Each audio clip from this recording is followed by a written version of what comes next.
At sa talata o verse 8, sinasabi dito, ngunit ngayon, dapat ninyong alisin ang lahat ng ito. Ngayon, makikita natin ang ilang lihim na kasalanan, tama? Mga lihim na kasalanang hindi nakikita.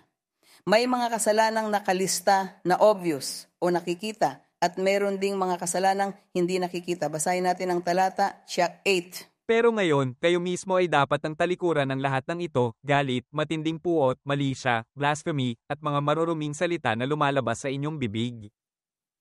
Well, brothers and sisters, mag-reflect tayo. Sinasabi dito, galit, ang pagtalikod sa galit. Sa iba't ibang bansa, tinatawag itong mainitin ang ulo, sumpungin, bugnutin o bad temper, pero hindi tamang sabihin iyon. Ang tamang tawag dito ay galit. Iwasan natin ang galit. Iwasan natin yung sobrang tinding galit na nakakasakit ng ibang tao at nagpapahirap din sa atin.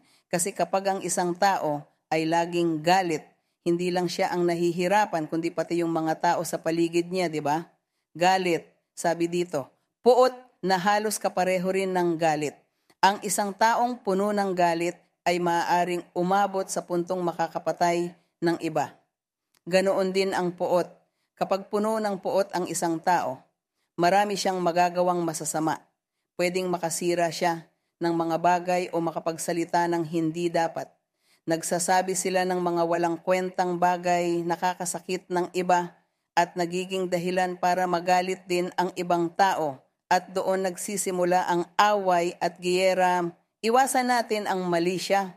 Ang malisya ay yung laging naghihinala ng masama sa kapwa, laging nagja-judge, laging sinasabing siguradong ginawa nila ito. Siguradong ginagawa nila ito. Siguradong ganito siya mamuhay o ganyan. Siguradong hindi ginagampanan ang kanyang mga tungkulin. Siguradong siya ay irresponsable. Siguradong naglalasing siya. Siguradong sinungaling sila o mahilig sila chumismis, di ba? Lagi na lang negative ang iniisip tungkol sa iba. Kasama rin sa mali siya ang pagiging judgmental. Laging hinahanap ang mali sa iba. Gino-judge sila dahil sa kanilang attitude. Tumingin sila ng masama sa isang tao o hindi tumingin. Kung tumawa sila o hindi tumawa. Lahat na lang may meaning. May mali siya sa pag-iisip ng masama at parating masama ang view nila sa ibang tao. Nagsusow ng tares sa mga nakikinig sa kanya. Dahil ang taong may mali siya, nagsisimulang magsalita ng masama tungkol sa iba at yung mga nakikinig sa kanya ay naapektuhan din. Napapaisip sila, totoo kaya yun o hindi?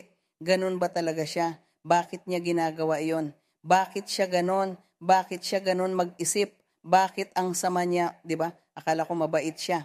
Hanggang sa nagsimula na silang magduda, at dahil sa duda pati sila ay nadadala na rin sa maling pag-iisip at sa kasalanan. Ganyan ang isang taong may mali siya. Nagkakasala siya at nagdudulot na magkasala rin ng iba. Kaya sinasabi na lahat ng masamang gawaing ito ay dapat talikuran.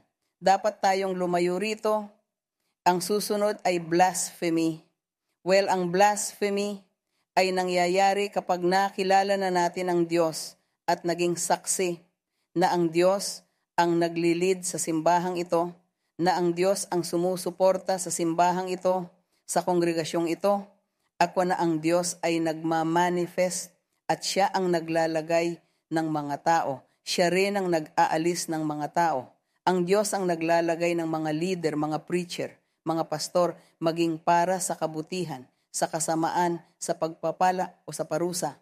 Ang Panginoon ang naglalagay ng tao. Kaya dapat nating irespeto, tanggapin, at huwag magreklamo o mag-criticize dahil hindi nalulugod ang Diyos sa mga bagay na iyon, kundi dapat nating irespeto kung ano ang ginagawa ng Diyos.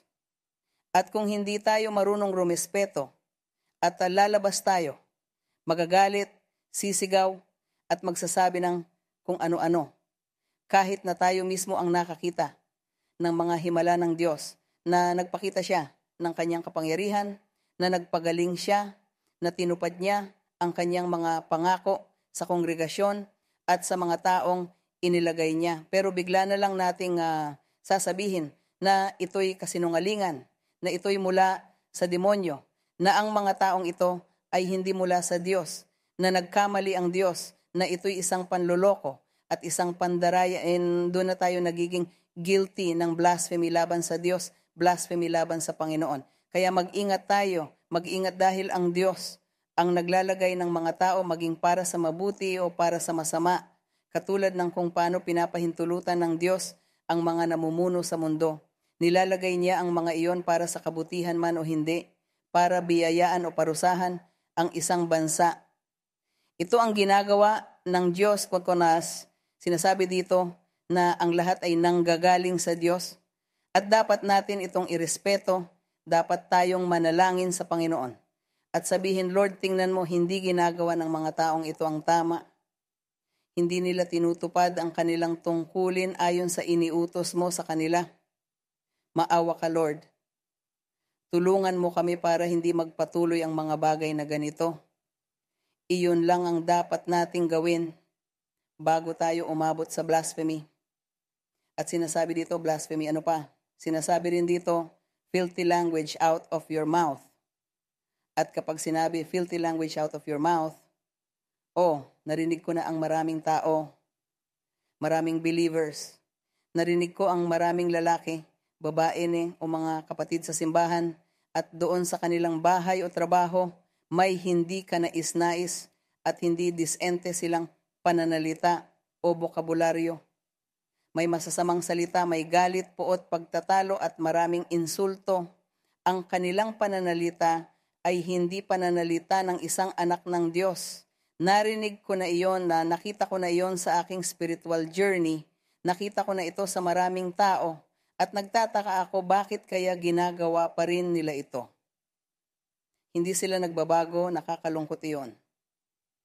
Kaya makikita natin na tama ang sinabi ni Apostol Paul nang binigyan niya ng babala ang mga believers at sinabi niyang huwag gawin ang mga bagay na ito. Kung kayo ay isinilang kay Kristo, kung kayo ay binuhay muli kasama ni Kristo, dapat ninyong hanapin ang mga bagay sa itaas, ang mga makalangit na bagay. At huwag ituon ang inyong paningin sa makamundong bagay. Sinasabi dito na magagalit ang Diyos at maaaring alisin niya ang kanyang mga blessings at pahihintulutan ng Diyos na malito ang mga taong ito o hayaang dumating ang demonyo at lituhin sila dahil iyon ang nangyayari. Kapag tayo ay hindi buong pusong na nagko-convert sa Diyos, hindi nagbabago ang buhay kahit na binigyan na sila ng maraming pagkakataon, maraming oras at maraming oportunidad, ang resulta ay dumarating ang kalaban o ang masasamang espiritu at sinasapian sila. At dahil dito, lalo pang lumalala ang kasamaan na nasa kanila. Kaya nagiging mas grabe ang ugali o behavior ng mga taong ito kaysa dati dahil hindi sila nagbago. Kaya nating magbago. Kayang kontrolin ang flesh. Kayang patulugin ang flesh sa mga kasalanang ito, sa mga bagay na ito. Huwag nating hayaang maghari ang ating flesh upang gawin nito ang lahat ng nais nito. Kundi kailangan nating kontrolin ang ating physical at material na desires ng ating katawan, ng ating flesh. Higit sa rito sinasabi na mag-ingat sa filthy language, sa mga malalaswang salita at wika. Brothers and sisters, mag-ingat tayo sa mga bagay na ito. Ang isa pa ay kasinungalingan. Ang pagsisinungaling ay isa pang bagay na naobserbahan ko sa marami. May mga tao na mahilig magsinungaling at iniisip nilang walang nakakapansin, walang nakakakita, pero ang Diyos ay nakakakita. At ang Diyos ay nagbabawas ng puntos, dinidisqualify ka niya. Binabawasan niya tayo ng puntos dahil hindi tayo nasa mabuting kalagayan sa harap ng Panginoon. Ang pagsisinungaling ay hindi mabuti dahil sa isang kasinungalingan na dadaya at nasasaktan natin ang ibang tao, na o-offend natin sila, at sa isang kasinungalingan nawawalan ng tiwala ang ibang tao sa atin, hindi na sila nagtitiwala sa atin. Nakikinig sila pero iniisip nila, nagsasabi kaya siya ng totoo?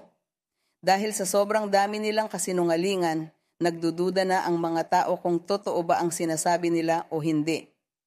Kaya nakikita natin kung gaano kalaki ang pinsalang nagagawa ng kasinungalingan sa ibang tao, at ang lahat ng ito ay dahil saan? Sa kawalan natin ng pagiging sinseridad. Pagkatapos nating mag-convert sa Diyos, pagkatapos nating matanggap ang spiritual gifts at maglingkod sa simbahan sa pamamagitan ng laying on of hands at ng spiritual gifts. Kaya brothers and sisters, kailangan nating magbago. Kailangan nating magbago, no? Kailangan nating alisin ang lahat ng mga bagay na ito sa ating buhay at ang gantimpala ay magiging malaki. Kung hindi sa buhay na ito, perhaps sa susunod na buhay, ang gantimpala na ibinibigay ng Diyos sa atin o marahil, bibigyan tayo ng Diyos ng kapangyarihan at patuloy tayong susuportahan ng higit pa. Dahil dito, nakikita natin na lagi tayong ginagantimpalaan ng Diyos. Binabayaran niya tayo at sinasabi niya na babayaran niya tayo ayon sa ating mga gawa. Lahat ng ginagawa ng Diyos para sa atin, hindi siya nagde-demand ng kahit ano mula sa atin ng libre. Sinasabi niya na ginagantimpalaan niya tayo. Palagi niyang sinasabi, sino sa inyo ang gumawa ng ganito o nagsakripisyo at hindi nakatanggap ng gantimpala ng 100 beses? Ito ang sabi ng Panginoong Hesukristo. Ginagantimpalaan niya ang mga tao para walang makapagsabi na ginawa ko ang lahat ng ito ng libre. Walang makakapagsabi niyan. Ginagantimpalaan tayo ng Diyos at gagantimpalaan niya tayo ng 3 beses, 4 na beses pa kaysa sa ating ginagawa. Kaya dito tayo naghahanda upang mag-travel sa mundo at i-preach ang salita ng Diyos. Ito ay nangangahulugang pagmamahal sa Diyos rin. Ibig sabihin nito ay minamahal ang Diyos. Pero para magawa iyon, kailangan nating alisin ang mga hindi nakabubuting bagay sa ating sarili. Ang karangalan at kaluwalhatian ay sa Panginoon at naway maging kapakipakinabang sa ating lahat ang payong ito ngayon. At hindi lang sa atin, kundi pati na rin sa lahat ng makakapanood ng video sa iba't ibang panig ng mundo at sa simbahan. Kaya ang karangalan at kaluwalhatian ay para sa Diyos.